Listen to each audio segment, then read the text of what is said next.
జరిగినటువంటి సార్వత్రిక ఎన్నికలు తర్వాత నూతనంగా ఏర్పడినటువంటి ప్రభుత్వం నాలుగోసారి ముఖ్యమంత్రిగా బాధ్యతలు చేపట్టినటువంటి చంద్రబాబు నాయుడు గారు మొట్టమొదటిసారిగా వారు ప్రమాణ స్వీకారం చేసిన తర్వాత నిన్న ఉత్తరాంధ్ర పర్యటనకు విచ్చేసినటువంటి సందర్భంలో వారు చేసినటువంటి కొన్ని వ్యాఖ్యలు అలాగే ఉత్తరాంధ్ర మీద వారికి ప్రేమ ఉన్నట్టుగా ఆయన 45 సంవత్సరాల రాజకీయ జీవితంలో నాలుగోసారి ముఖ్యమంత్రిగా బాధ్యతలు చేపట్టిన తర్వాత కూడా గతంలో ఏమీ చేయనటువంటి వ్యక్తి వచ్చి ఇప్పుడు మళ్ళీ ఈ ప్రాంత ప్రజల మీద సవత్తల్లి ప్రేమ చూపించేటువంటి ప్రయత్నం చేసినట్టుగా కనబడింది. సహజంగా ఏ ముఖ్యమంత్రి అయినా గతంలో పనిచేసినటువంటి సందర్భంలో చేపట్టినటువంటి కార్యక్రమాల గురించో లేదా ఈ ప్రాంతం మీద, ఎందుకంటే ఉమ్మడి రాష్ట్రానికి ఆయన 9 సంవత్సరాలు ముఖ్యమంత్రిగా, తర్వాత రాష్ట్ర విభజన జరిగిన తర్వాత మొట్టమొదటిసారిగా ఆయనకి రాష్ట్ర ప్రజలు అవకాశం ఇచ్చారు. ఆ 5 సంవత్సరాలు కూడా కేవలం ఒక ప్రాంతం మీద, ఒక ప్రాంతం గురించి, ఆ ప్రాంతంలో ఆయన చేపడుతున్నటువంటి ఆయన పార్టీకి సంబంధించినటువంటి పెద్దలు చేపట్టినటువంటి కొన్ని కార్యక్రమాల గురించి తపన పడినటువంటి కార్యక్రమాలు మనం చూసాం. సరే, ఏదేమైనప్పటికీ వారు ముఖ్యమంత్రిగా తొలిసారి ఉత్తరాంధ్ర వచ్చినప్పుడు భవిష్యత్ కార్యక్రమాలు ఏంటి అనేటువంటివి చెప్పాల్సినటువంటి బాధ్యత, రానటువంటి కాలంలో ఈ ప్రాంతానికి ఏం చేస్తాం అనేటువంటిది చెప్పాల్సినటువంటి బాధ్యత సహజంగా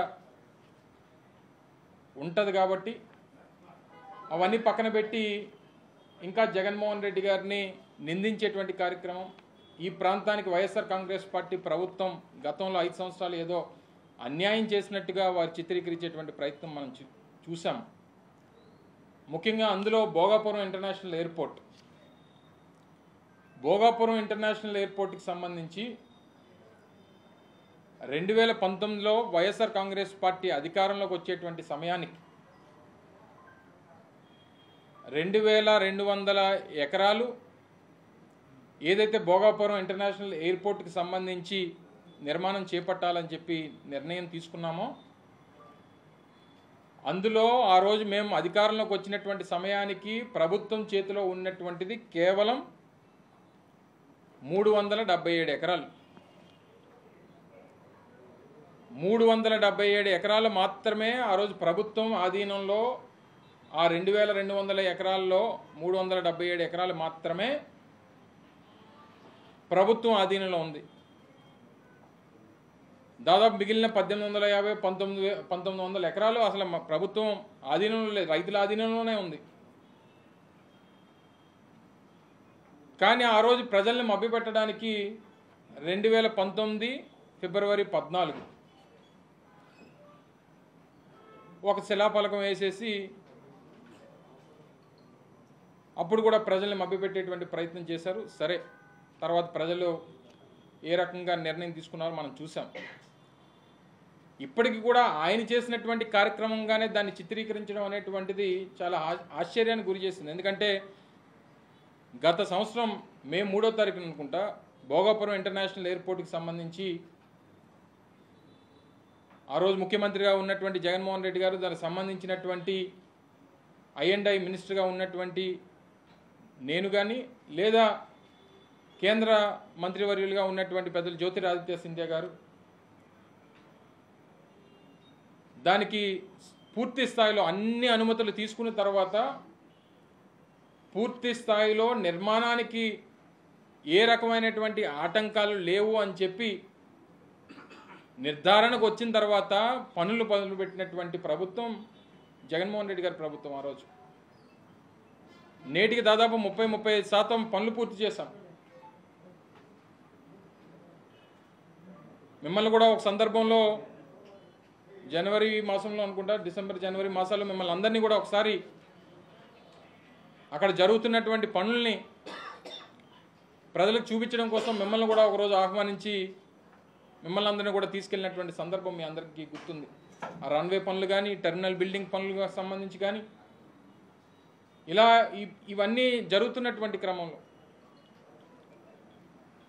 ఏమీ చేయకుండా అన్నీ నేనే చేశాను అనేటువంటి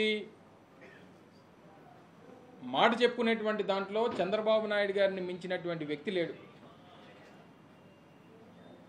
అది ఈరోజు కాదు, ఆయన మొదటి నుంచి ముఖ్యమంత్రిగా ఉన్నటువంటి నాటి నుండి ఉమ్మడి రాష్ట్రానికి కానీ తర్వాత కానీ ఆయనకు ఉన్నటువంటి మార్కెటింగ్ స్కిల్స్ బహుశా దేశంలో ఏ నాయకుడికి ఉండవు. ఎందుకంటే మేం చేసినటువంటి పనులు, మేం చేపట్టినటువంటి కార్యక్రమాలను కూడా ఆయనే చేసినట్టుగా ఇంకా ప్రజలకు చిత్రీకరించేటువంటి ప్రయత్నం చేయడం అనేటువంటిది కాస్త ఆశ్చర్యానికి గురి చేసింది. సరే, ఇప్పటి వరకు ప్రభుత్వం ఈ మేరకు చేసింది, ఇక నుంచి మేము కొనసాగిస్తామని చెప్పుంటే కొంచెం గౌరవంగా ఉండేది. వాళ్ళు ఈ పనులు మేమే మొదలుపెట్టాం, ఈ భూసేకరణ మేమే చేసాం, పర్మిషన్లు మేమే తెచ్చాం, ఇవన్నీ ఆయన చెప్పుకోవడం అనేటువంటిది కాస్త ఆశ్చర్యానికి గురి చేసింది. ఎందుకంటే ప్రతిదీ డాక్యుమెంట్. ప్రభుత్వానికి సంబంధించినటువంటి ప్రాజెక్టులు రాష్ట్రంలో జరుగుతున్నటువంటి క్రమంలో ప్రతిదీ డాక్యుమెంటెడ్ ఎవిడెన్స్ అనేటువంటిది ప్రతిదానికి ఉంటుంది. 2200 ఎకరాలకు గాను 377 ఎకరాలు మాత్రమే మేము అధికారంలోకి వచ్చినటువంటి నాటికి ఉంటే, తర్వాత వాటిని అన్నిటినీ కూడా సేకరించి అనేక రకాలైనటువంటి కేసులు వాటి మీద ఉంటే వాటిని ఎదుర్కొని కొంతమంది రైతుల్ని ఒప్పించి అవసరమైనటువంటి చోట వ్యవసాయం ఎక్కువగా ఉన్నటువంటిది లేదా పంట బాగా పండేటువంటి ప్రాంతాల్లో ఆ రేట్లు కూడా కాస్త వారితో నెగోషియేట్ చేసి వారికి ఎక్కువ ఇచ్చేటువంటి కార్యక్రమం చేసి వాళ్ళని కన్విన్స్ చేసి ఉత్తరాంధ్ర ప్రాంతానికి మంచి జరుగుతుంది అనేటువంటి ఉద్దేశంతో వాళ్ళని ఒప్పించి అన్నీ చేసినటువంటిది ఆ రోజు జగన్మోహన్ రెడ్డి గారి ప్రభుత్వం. అప్పటికే ఒక గ్రామాలు కొంతమంది నివాసం ఉంటున్నటువంటి రీహాబిటేషన్ అనేటువంటి చేయాల్సినటువంటి పరిస్థితి వస్తే 2 ప్రాంతాలకు పోలిపిల్లి అలాగే గూడిప వలస ఈ 2 ప్రాంతాలకి ఈ రీహాబిటేషన్ అనేటువంటిది ఈ కుటుంబాలన్నింటినీ కూడా తరలించి 80 కోట్ల రూపాయలు పెట్టి వారికి అన్ని రకాలైనటువంటి సౌకర్యాలు ఇల్లు నిర్మాణం చేసి వారికి అందించేటువంటి కార్యక్రమాన్ని చేశాం. ఎన్జీటీలో కేసులు వేశారు, దాన్ని ఎదుర్కొనేటువంటి కార్యక్రమాన్ని చేసి దాన్ని అధిగమించాం.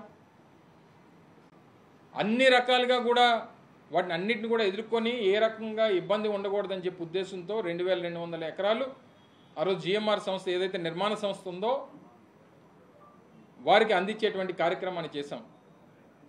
ఈరోజు పనులు ఇంత పెద్ద ఎత్తున నిరాటంకంగా జరుగుతూ ఉన్నాయంటే ఇవన్నీ సహజంగా ఏ నిర్మాణం ప్రాజెక్టులకు సంబంధించి జరగాలన్నా అన్ని రకాలైనటువంటి అనుమతులు లేకుండా ఏ రకంగా ఏ నిర్మాణం ఎవరైనా ఒప్పుకుంటారు. అలాగే కేంద్ర ప్రభుత్వానికి సంబంధించినటువంటి సంస్థలు